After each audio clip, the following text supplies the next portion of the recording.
हिंदी पढ़ाने की कसम खाई है तुम्हें हिंदी पढ़ाने की कसम खाई है। तो चलिए दोस्तों, आज हम आपको पढ़ाने वाले हैं क्लास 12 का हिंदी।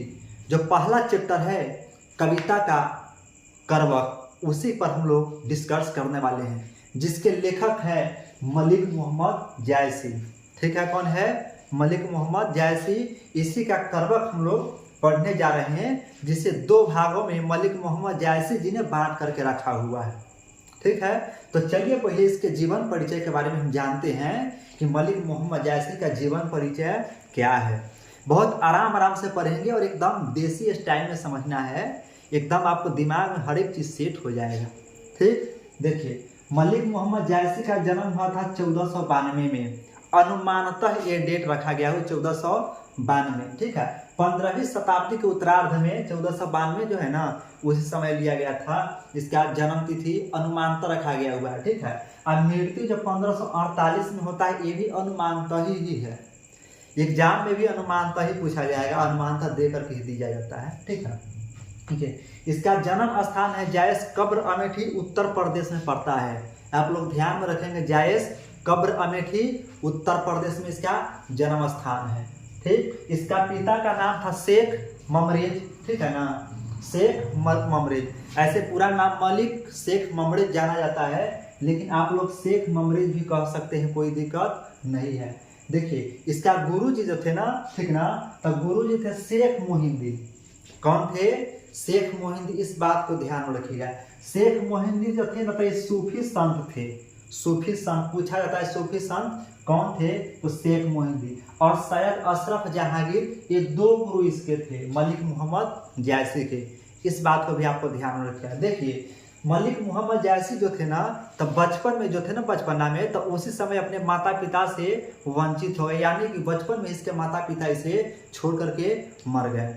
उसके बाद इसका जो जीवन था ना, तो वो किसानी में बिताने लगता है। खेती बाड़ी होता है ना, खेती बाड़ी में थोड़ा मोड़ा काम करके अपना जीवन यापन करते हैं।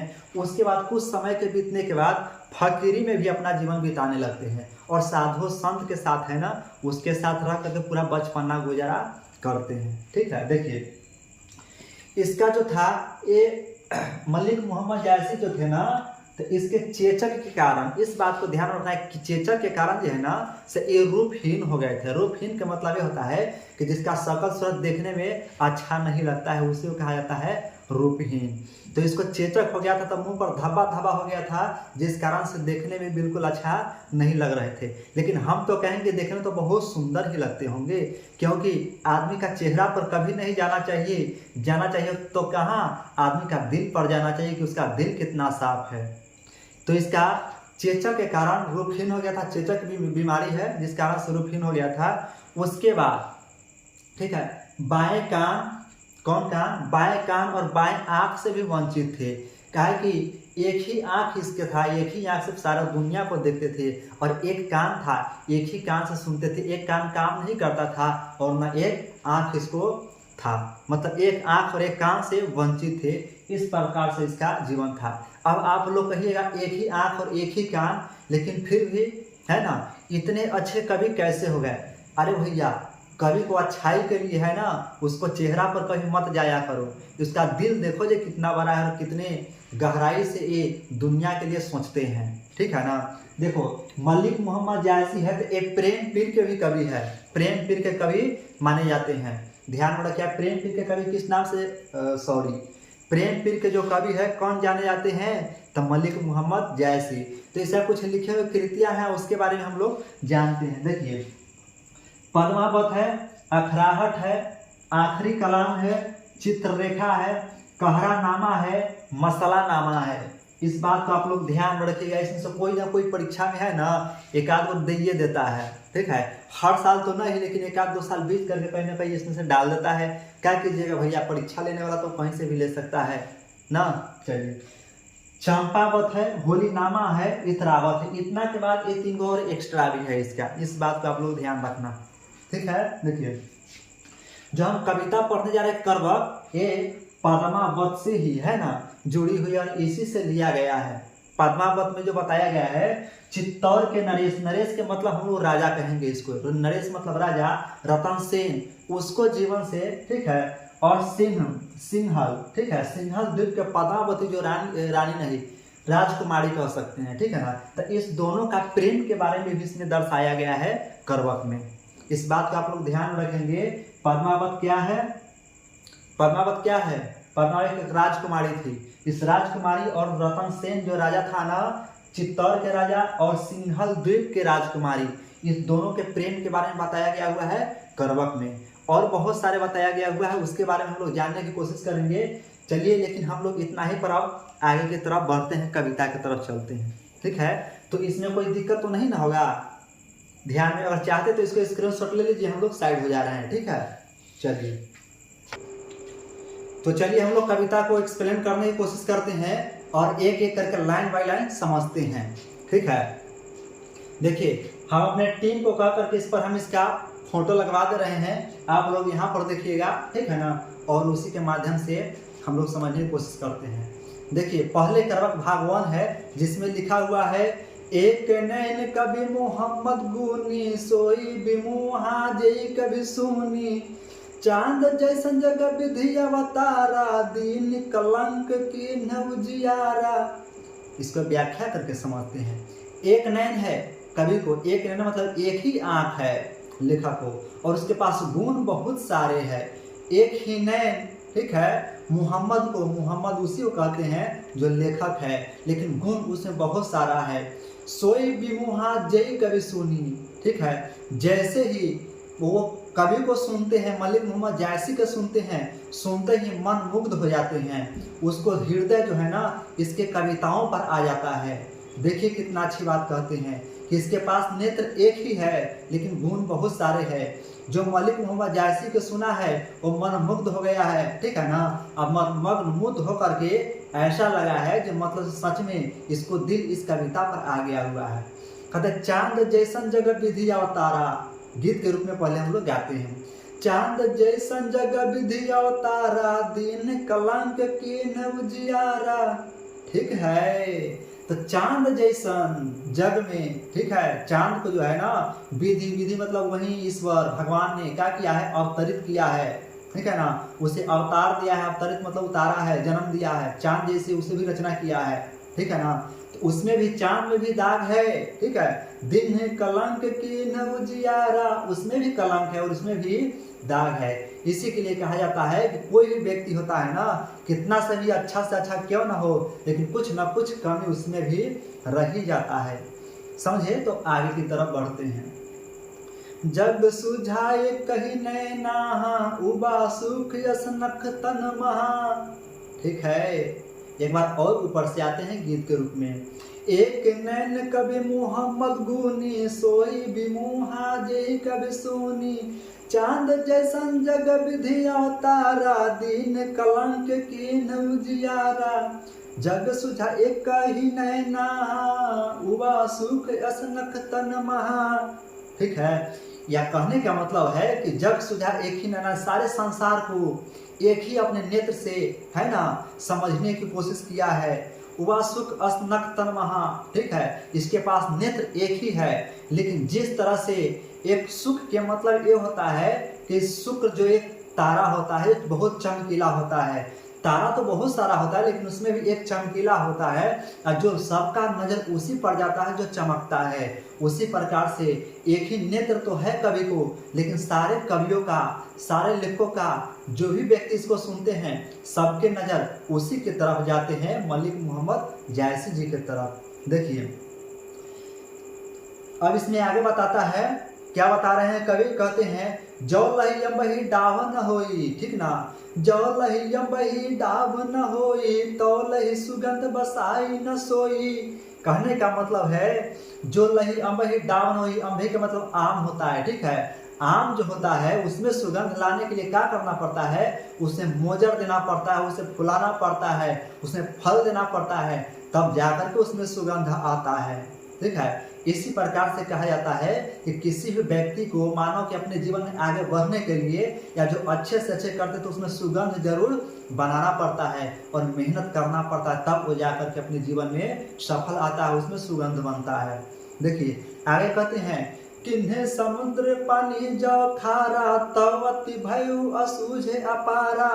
समुद्र का पानी खारा होता है, समुद्र का पानी खारा होता है और वह नमकीन होता है। समझिए तो समुद्र का पानी खारा होने के कारण कोई भी आदमी उसे ग्रहण नहीं कर पाता है, ठीक है। और वही अगर नमकीन नहीं होता, उसमें नमक की मात्रा नहीं होता, तो बहुत सारे लोग उसे पी करके अपना प्यास बुझाते, ठीक है। तो अति भयउ असुझ अपारा, यानी कि तभी तो पता चलता, असुझ होता अपार होता, जब तक समुद्र के पानी खारा है ना तब तक उन लोगों के लिए नहीं है, ये कहा जाता है। और आगे कहते हैं कि जो सुमेरु त्रिशूल विनाशा भा कंचन गिरी लाग आकाशा। बहुत ही अच्छी कविता है, जरा इसको गौर से समझिएगा। कहते जिस प्रकार से, ठीक है, सुमेरु जो पर्वत है उस पर त्रिशूल चलाया इस तरह से मारने के लिए, लेकिन सुमेरु पर्वत ने क्या किया, भा मतलब भागा, किसके तरफ, आकाश की तरफ, ठीक है। और आकाश की तरफ जाते हुए एकदम सोने की समान हो गया और सोने की समान होकर उसका महत्व इतना देखने में लगा कि लग रहा था कि हाँ, जब भी कोई आदमी कहने का मतलब है कि जब भी कोई आदमी किसी व्यक्ति का पीछा करे तो आदमी को अपने जीवन में इतना तरक्की करना चाहिए, इतनी मेहनत करना चाहिए, आकाश को छूने लगना चाहिए। तो वहीं जब त्रिशूल उसका विनाश करने के लिए सुमेरु पर्वत को गया है ना, तो वो पर्वत ने क्या किया है, सोने की भांति चमकने लगा और एकदम आकाश को लगता है कि ऐसे आकाश को छू लेंगे, ठीक है। तो चलिए आगे की तरफ फिर बढ़ते हैं। जो लही घड़ी कलंक न पारा कांच होई नहीं कंचन करा। कहने का मतलब ये है कि जो कलंक होता है ना, जो कांच होता है, कांच, ठीक ना, तो वो कांच इस तरह से होता है कि जब तक उसके पकाया नहीं जाता है तब तक उसमें चमक नहीं आती है। और कलंक तो हर चीज में होता है, और कलंक जो मानवता में जो होता है ना, ये सबसे बड़ी चीज है, ठीक है ना। यानी कि काला जो कोयला होता है ना, उससे भी काला क्या होता है, कलंक होता है, जो जीवन में आदमी कभी नहीं खत्म होता है ना कभी छूटता है। और जब तक कांच को आग में हम लोग नहीं जलाएंगे, मतलब जो क्या बोलते हैं, हाँ, सोने की चाहे किसी भी ऐसे वस्तु के जब तक हम उसको आग में नहीं जलाएंगे, तपाएंगे नहीं, तब तक उसमें चमक नहीं आ सकता है। इसी के लिए कहा जाता है कि आदमी को चमकने के लिए क्या करना पड़ता है, बहुत संघर्ष करना पड़ता है। सूर्य की तरह अगर जलना है, सूर्य की तरह अगर चमकना है तो सूर्य की तरह जलना सीखिए, ठीक है, तभी तो आदमी आगे की तरफ जीवन में बढ़ते हैं। देखिए फिर आगे कहते हैं, एक नैन जस दर्पण ओ तेहि निर्मल भाऊ, सब रूपवंत गही मुख जो वही कर चाऊ। कहने का मतलब एक ही नैन है मलिक मोहम्मद जायसी का, लेकिन दर्पण के समान एकदम सारे संसार को देख रहे हैं। अगर सच्चाई देखना है ना तो दर्पण के सामने, शीशा जो होता है ना, ऐनक, उसके सामने आप जाकर खड़ा होइए, वो आपको बिल्कुल सच्चाई दिखाएगा, उसमें थोड़ा भी झूठापन नहीं दिखाई देगा। आप कभी भी अपने जीवन में कोई काम करके जाइए तो उसके पास, शीशा के पास खड़ा होकर के उनसे पूछिए, क्या तुमने जो किया है अच्छा किया है कि बुरा किया है, तुम्हारा जवाब उसी समय मिलेगा, ठीक है। तो चलिए दूसरे करवक में चलते हैं। उम्मीद करते हैं कि एक करवक जो पहला भाग है आपको समझ में आया होगा, और इसे क्वेश्चन आंसर के करेंगे ना तो और बेहतर तरीका से आपको समझ में हर एक क्वेश्चन आंसर आ जाएगा। तो दूसरे भाग की तरफ हम लोग चलते हैं।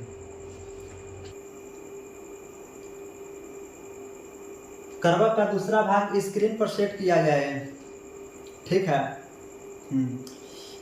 तो चलिए स्टार्ट करते हैं। मुहम्मद यही कभी जोरी सुना बा, सुना जो प्रेम पीर गा पावा, जोरी लाई राकत के ले गाढ़ी प्रीति नन जल भेई। कवि कहते हैं, मलिक मोहम्मद जायसी जी कहते हैं इस कविता में, जो कविता को जो रचना कर रहे हैं, जो कविता को सजा रहे हैं, ये छोटे छोटे शब्दों से जोड़ते हैं। जोड़ी के मतलब जोड़ना, जोड़ जोड़ करके इस कविताओं को सुना रहे हैं मलिक मोहम्मद जायसी जी। और सुनते हैं, रचना करते हैं। जो भी व्यक्ति इस कविताओं को पढ़ते हैं, सुना जो प्रेम पीर गा पावा, जो इस कविताओं को सुनते हैं, जो समझते हैं, वो प्रेम का पीर। देखिए मलिक मोहम्मद जैसे प्रेम पीर का कवि है, और जो दूसरा कोई भी इस कविताओं को पढ़ते हैं तो प्रेम का पीड़ा का अनुभव करता है। पीड़ा का मतलब होता है दर्द का, ठीक है। जो प्रेम में दर्द होता है ना, तो दर्द का अनुभव करता है, एहसास करता है जो कोई व्यक्ति इसको सुनता है। आगे कहते हैं कि जोरी लाई रकत के ले, यानी कि कहने का मतलब जो कविताओं को जो रचना किए हैं, जो सजाए हैं, वो रक्त के मतलब खून होता है, खून को ले बना करके, गुंद बना करके इसको सजाने का काम किया है। जोर जोर कर इस कविताओं को बढ़ाए हैं और सजाए हैं।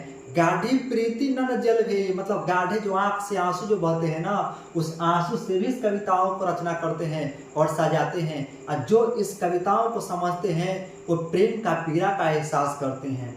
आगे कहते हैं और मन जानी कवित अस कीन्हा, ठीक है। मप्पू यह रहे जगत मन चिन्हा, कहने का मतलब ये है कि मेरा एक ही इच्छा है, मेरा एक ही इच्छा यही है कि बस ये संसार में मेरा रचा हुआ जो चीज़ है ना, एक मेरी पहचान बन करके रह जाए, ठीक है। इस कविताओं को भी रचना करके बताते हैं कि कोई ना कोई एक चीज़ मेरा ऐसा पहचान बन करके रह जाए, ताकि दुनिया में सब दिन के लिए मेरा लोग जाने और लोग के नज़र पर रहे, ठीक है। देखिए आगे कहते हैं कहाँ सो रतन सनी अस राजा, कहाँ सुबह असीस बुद्धि उपराजा। कहने का मतलब ये है कि कहाँ सो रतन सेनी राजा, रतन सेन राजा है सब वो भी नहीं रहा है इस दुनिया में, सब खत्म हो गए।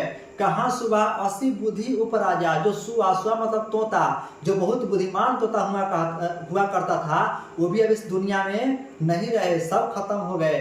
कहाँ अलाउद्दीन सुल्तान, वो अलाउद्दीन सुल्तान दिल्ली का शासक था, अब वो भी इस दुनिया में नहीं है, सारे के सारे इस दुनिया को छोड़ करके चले गए।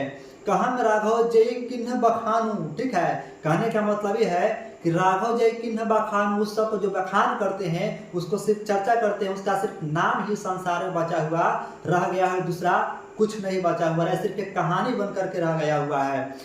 देखिए धनी सो पुरुष जस कीर्ति जासु, कहने का मतलब है कि धन्य है वो पुरुष, पुरुष मतलब पुरुष, धन्य मतलब धन्य, धन्य वो पुरुष जो अच्छे कर्म कर रहे हैं, जो अच्छे कर्तव्य कर रहे हैं। जो फूल मरे पे मरे न बासु, कहने का मतलब जो फूल जब टूट करके गिर जाता है या मुरझा जाता है, तो फूल टूट तो गया, मुरझा तो गया, लेकिन उसका खुशबू कभी खत्म नहीं होता। उसी प्रकार से अच्छे कर्म करने वाले व्यक्ति को, वो मानव को, उसका सिर्फ इस संसार में शरीर तो नष्ट हो जाता है, चला जाता है, लेकिन उसका सुगंध, उसका खुशबू जो अपने अच्छे कर्म किए रहते, वो कभी भी उसका समाप्त नहीं होता है। आगे कहते हैं कई न जगत जस बेचा, कई न लीन जस मोल, जो पढ़े कहानी हम सबरे दुई बोल, ठीक है। इसको थोड़ा वो गाना के रूप में आ जाता है, थोड़ा आप लोग अभी इंटरटेनमेंट होना चाहिए ना। कहते हैं कई न जगत जस बेचा, कई न लीन जस मोल, जया पढ़े कहानी हम सबरे दुई बोल, ठीक ना।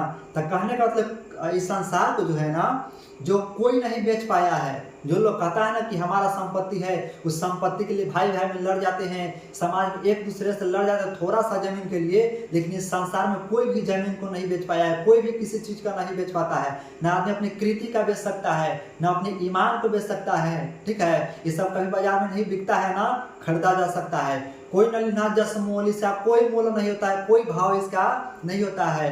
जो पढ़े या कहानी हम सबरे दुई बोल, जितने सारे व्यक्ति इस कहानी को पढ़ते हैं, इस कविताओं को समझने की कोशिश करता है, सिर्फ यही बात कहते हैं कि संसार में कभी भी किसी चीज का मोल नहीं लगाया जा सकता है। आदमी का खास जो होता है व्यवहार का, जो अच्छे कर्म करते हैं उसका कोई मोल नहीं होता है। इसी के लिए कहा जाता है कि आदमी के जीवन में अच्छे कर्म करना चाहिए और गलत कर्मों से बहुत दूर रहना चाहिए, और गलत कभी किसी के साथ ना करना चाहिए, ताकि आपके भी साथ जीवन में कोई गलत नहीं करे। तो ठीक है दोस्तों, कविता इसी पर हम खत्म करते हैं। और आप चाहते हैं इसी तरह से हमारे वीडियो के माध्यम से कविता को समझे, यानी कि सारे सिलेबस को समझे आसान तरीका से, तो हमारे इस चैनल को सब्सक्राइब कीजिए और दोस्तों के पास शेयर करना ना भूलिए, ताकि हम इसी तरह की वीडियो आप सभी के पास लेकर के आते रहें। जी धन्यवाद।